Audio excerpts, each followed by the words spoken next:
The rooster's crow had barely pierced the early morning haze when a peculiar sight greeted the farmer in his barn. Something small, furry, and faintly glowing was rummaging through the pile of hay. At first glance, it looked like an unusually fluffy dog that had gotten into a neon light accident. The farmer rubbed his eyes, muttering, "Well, I'll be damned. The circus must have come through town and left their main attraction." It froze at his voice, its round, reflective eyes locking onto him. He took a cautious step forward, pitchfork in hand. "Easy there, critter. I don't care where you came from, but this here's my barn, and you ain't paying rent." The creature tilted its head in a way that could only be described as unnervingly intelligent. He sighed, lowering the pitchfork. "Ah, what the hell? You're cute enough. Name's Joe. You look like a Muffin." "Yeah, Muffin suits you." Joe decided Muffin needed a home, reasoning that the glowing fur might scare off pests. Besides, he had a soft spot for strays. Little did he know, this wasn't your average stray. Over the next few days, Muffin's behavior grew increasingly strange. She mimicked the dog, albeit poorly, fetching only half the stick and often throwing it back at him with an alarming amount of precision. She also had a disconcerting habit of reorganizing things, like his toolbox and spice rack. One morning, Joe found her in the kitchen, holding a spoon in what looked like a deliberate attempt to stir coffee. "Muffin, you're starting to freak me out," he said, half joking. "If you're an alien, blink twice."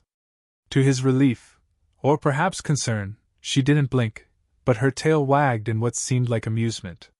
He shook his head. "This is why I don't drink before noon. Too many damn UFO documentaries." The tipping point came when he tried to train her. "Sit," he said firmly, pointing to the ground.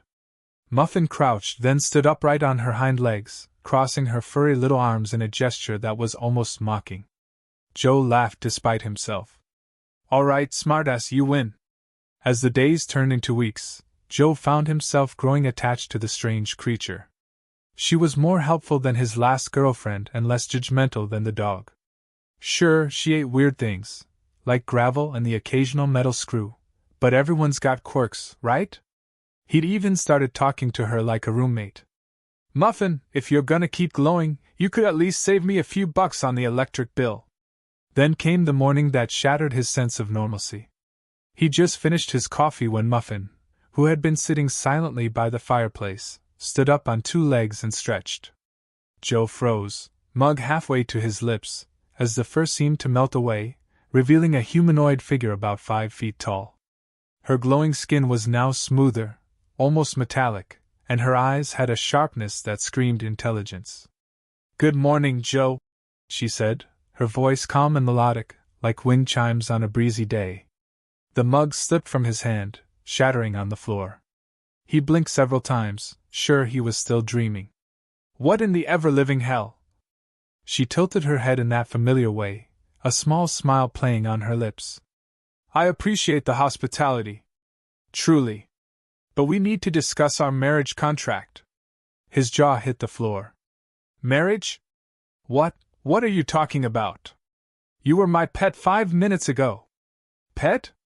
Her laughter was light but laced with a strange intensity. "Oh, Joe. That was a misunderstanding. Where I come from, caring for someone in such a way signifies a profound bond. By feeding me, housing me, and even naming me, you've proposed." Joe's mind was racing. "Proposed? Lady, I didn't even know you could talk. I thought you were a lost raccoon that fell into a radioactive puddle." She stepped closer, her gaze piercing but oddly warm. "My name isn't Muffin, by the way. It's Alara, second daughter of the House of Illumina. And by our laws, we're now betrothed." Joe threw up his hands. "Betrothed? Look, Alara, or whatever your name is, this is all one big misunderstanding. I'm just a guy with a farm and a questionable taste in pets. I ain't exactly marriage material." Her smile widened, a glimmer of amusement in her alien eyes. "Oh, Joe. You'll do just fine." And with that, Joe realized his quiet, predictable life had just taken a turn into the downright bizarre. Joe sat at the kitchen table, staring at Alara as if his world had just been turned upside down. And frankly, it had. She was now fully in her humanoid form, casually sipping tea like this was just another Tuesday. You really think this whole taking care of you thing means I proposed? He asked, his voice barely keeping up with his disbelief. Alara raised a single eyebrow, a gesture that seemed far too human for his comfort. Yes, that's precisely what it means. In my culture, providing food, shelter, and a name signifies a deep, irrevocable commitment. She leaned forward slightly, her metallic skin catching the light. It's a sacred act of bonding. Joe blinked. Lady, I just thought you were hungry. I didn't sign up for any of this sacred bonding nonsense. Alara gave him a look that could only be described as patronizing, like a teacher dealing with a particularly slow student. Intentions are irrelevant. Actions speak louder. By naming me Muffin, you essentially declared me yours in front of the cosmic order. Joe ran a hand down his face. Okay, let's pretend for a second I believe any of this. What's next? You slap me with some alien prenup and move into my spare room? She tilted her head again, a small, amused smile tugging at her lips. Actually, that's not far off. My people will arrive soon to formalize the arrangement. Once they do, Earth will officially be under my family's protection and jurisdiction. The words hit Joe like a ton of bricks. Hold up. Jurisdiction? What does that mean? It means, she said, her tone growing slightly condescending, that Earth will become part of the Illumina domain. You'll have access to advanced technology, interstellar trade, and a stronger defense system. Joe leaned back in his chair, crossing his arms. And what's the catch? Her smile turned razor sharp. You, and by extension your species, will pledge loyalty to my family. There will, of course, be some adjustments to your planet's less efficient ways. He let out a dry laugh. Adjustments? You're talking like you're annexing us. Last time I checked, we didn't vote for this. Alara waved a hand dismissively. Democracy is a quaint concept, but hardly relevant here. You'll find life under Illumina rule to be quite beneficial. We'll eradicate disease, eliminate hunger, and bring order to your chaotic society. All thanks to your foresight in marrying me. Joe stared at her, dumbfounded. Lady, you've got this all wrong. I didn't marry you, and I sure as hell didn't sign up to hand Earth over to some glowing alien overlords. Alara leaned forward, resting her chin on her hand. You humans are so stubborn. Always resisting what's good for you. But don't worry. I'm patient. He groaned, standing up to pace the room. All right, let's get one thing straight. I'm not marrying you. Not now, not ever. Her laughter rang out, light and musical, but somehow deeply unsettling. Oh, Joe, you're adorable. Refusal isn't an option. Once the bond is initiated, it can't be undone. Joe stopped pacing, his face a mixture of frustration and panic. You've got to be kidding me. There's no escape clause? No way to call this whole thing off? Alara shrugged. Well, you could challenge the bond, but that would require you to undergo a series of trials. And trust me, they're not for the faint of heart. Trials? Joe asked, narrowing his eyes. What kind of trials? Her smile widened. Physical, mental, and emotional. They're designed to test whether you're truly worthy of the bond. Most challengers don't survive. He stared at her, slack-jawed. So my options are marry you or die trying to get out of it. Essentially, yes, she said, completely unbothered. Joe sat back down, his head in his hands. This is a nightmare. It's a great honor, Alara corrected. Few humans will ever have the chance to elevate their species the way you have. He shot her a look. Yeah, sure.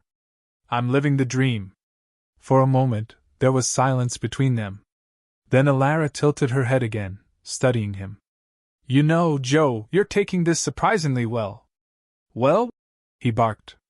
Lady, I'm on the verge of a nervous breakdown. She chuckled softly. You're resilient. I like that. It bodes well for our union. Union? Listen, Muff, Alara, or whatever you call yourself, I'm not unionizing with anyone. I'm just a simple farmer. I don't need intergalactic politics in my life. And yet here we are, she said with a smirk. You may not have chosen this path, Joe, but it's yours now. Embrace it. He rubbed his temples, feeling a headache coming on. You aliens have a weird sense of humor, you know that? Alara's smile softened slightly. You'll find we're not so different. Besides, you have a sense of humor too. It's one of the things I find endearing. Joe snorted. Yeah, well, don't get used to it. Her eyes sparkled with amusement. Too late. Joe leaned back in his chair, staring out the window as if the answers to his problems might fall from the sky. Instead, what arrived was a deafening roar and a blinding light as a massive alien ship descended onto his field, flattening half his crops. He bolted outside, waving his arms. Hey! That's my corn! Do you aliens have no concept of private property? A hatch opened, and a group of bizarre-looking creatures emerged, each more intimidating than the last. One had tentacles sprouting from what Joe could only assume was its head, another resembled a walking crystal formation, and the third looked like an overly muscular lizard in a tuxedo. Alara stepped forward, her tone casual. Ah, these must be my suitors. Joe froze. Suitors? You didn't think to mention them earlier? She glanced at him with mild amusement. It didn't seem relevant. They're here to challenge you for my hand. Joe's face turned red. Challenge me? I didn't even agree to this marriage nonsense, and now I have to fight off alien boyfriends. Technically, Alara said, as if discussing the weather, they're here to prove they're more suitable than you. If one of them wins, they'll take my hand, and Earth. Joe stared at her in disbelief. So not only am I fighting for my dignity, but also for the planet? Great. No pressure. The first suitor stepped forward, its tentacles writhing ominously. Alara clapped her hands. The first trial is a test of strength. Let's see how you measure up. Joe looked around, his mind racing. He was no bodybuilder, and this thing had at least 20 extra limbs. Then inspiration struck. He grabbed a rope and tied it to his tractor. All right, big guy, let's see how well you do at a good old-fashioned tug-of-war. The tentacled alien accepted the challenge with a guttural growl. They pulled and strained, the alien's tentacles gripping the rope with terrifying precision. But Joe, knowing the quirks of his rusty old tractor, revved the engine just enough to kick up a cloud of dirt. The creature recoiled, coughing and flailing, and Joe seized the moment to pull the rope over the line. He threw his hands up. Winner! The second suitor stepped forward, the crystalline one, its voice a deep, resonant hum. I challenge you to a battle of wits. Joe groaned. Fantastic. I'm fighting a living disco ball. The crystal alien presented a complex puzzle, its shifting pieces glowing with patterns Joe couldn't hope to understand. Joe stared at it for a moment, then shrugged. You know what? I got a puzzle for you too. He reached into his pocket and pulled out a Rubik's Cube he'd kept around for years but never solved. He tossed it to the alien. Here. You figure this out, and I'll figure out yours. The alien examined the Rubik's Cube, its crystalline fingers trembling as it turned the colored squares. Joe leaned against a post, watching as the creature grew increasingly frustrated. Finally, it hurled the cube to the ground and stormed off. Joe grinned. Guess it's a tie. The final suitor, the lizard in a tuxedo, approached with a menacing grin. I propose a trial of charm. Let us see who can win Alara's favor. Joe rolled his eyes. Charm? Buddy, you're wearing a tuxedo on a farm. You've already lost. The lizard ignored him, turning to Alara and delivering a flowery speech filled with alien metaphors that made Joe's head spin. Alara listened politely, her expression unreadable. When it was Joe's turn, he cleared his throat. Look, I'm not gonna compete with fancy words or galactic poetry. But I will say this, Alara, you've already spent weeks here. You've seen me at my worst, yelling at cows, tripping over tools, and accidentally calling you Muffin for way too long.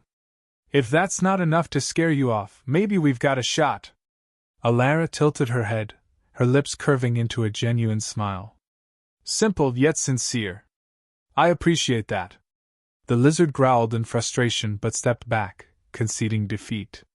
Joe exhaled, finally able to relax, at least for a moment. Alara approached him, her expression softer than he'd ever seen. You've surprised me, Joe. Not many would have the courage to face such trials, let alone win them. Joe shrugged, his voice laced with sarcasm. What can I say? I'm a man of many talents. She chuckled, the sound oddly comforting. You've earned your place, not just with me, but in the eyes of my people. The marriage is now inevitable. Joe's smile vanished. Wait, what? I thought winning meant I got to opt out. Alara's eyes sparkled with amusement. Oh no. Winning means you've proven yourself worthy. Congratulations, Joe. You're officially my husband. Joe groaned, rubbing his temples. This just keeps getting better. Joe sat on the edge of his porch, staring out at the aftermath of the trials. His tractor was covered in alien scorch marks, half his field was trampled, and his Rubik's Cube was now fused into a glowing crystal, ominously humming in the corner. He glanced at Alara, who was busy preparing what looked like an intergalactic wedding ceremony in the middle of his barnyard. This is insane, he muttered. You don't even have caterers. Alara didn't look up. Caterers? We don't need them. The guests bring their own food. It's tradition. Great, Joe said, his voice dripping with sarcasm. Do I at least get a say in the guest list? She gave him a pointed look. You forfeited that right when you declared your intent to bond with me. I didn't declare anything, Joe snapped. This whole thing is just a big misunderstanding that spiraled way out of control. Alara smiled, a serene yet unsettling expression. Misunderstandings often lead to the best outcomes. You'll see. Joe groaned, dragging his hands down his face. So what happens now? You drag me to your home planet, make me wear some ridiculous alien tux, and announce to your people that Earth's best contribution to the galaxy is a guy who milks cows. Alara's eyes gleamed. Oh, it's much more than that. The ceremony itself is just the beginning. Once we're bonded, my people will begin the process of uplifting Earth. Joe froze. You've mentioned this uplifting thing a few times now. What does it actually mean? She turned to him, her expression almost pitying. It means bringing your species into alignment with ours. Streamlining your resources, optimizing your population, introducing new technologies. Joe squinted at her. Optimizing the population? That sounds a lot like culling. Alara's smile didn't waver. Such a crude term. But yes, there may be adjustments. Joe stood abruptly. Adjustments? Lady, we're not livestock. You can't just roll in and start pruning humanity like a damn rose bush. She shrugged, as if his outrage was amusing. Joe, you misunderstand. This is for your benefit. Your world is chaotic, inefficient, riddled with unnecessary suffering. Under Illumina rule, all of that will change. And what happens to the people who don't want to change? He asked, his voice low. Her calm demeanor faltered for a moment. Resistance is discouraged. But once they see the benefits, they'll understand. Joe stared at her, a mixture of frustration and disbelief bubbling to the surface. You really don't get humans, do you? We don't like being told what to do. And we sure as hell don't take kindly to being optimized. Alara sighed. Joe, this is why you're so important. As my bondmate, you'll help smooth the transition. Your perspective will be invaluable. Oh, great, he muttered. So now I'm not just a farmer. I'm humanity's ambassador to the alien overlords. Precisely, she said, entirely serious. Joe shook his head.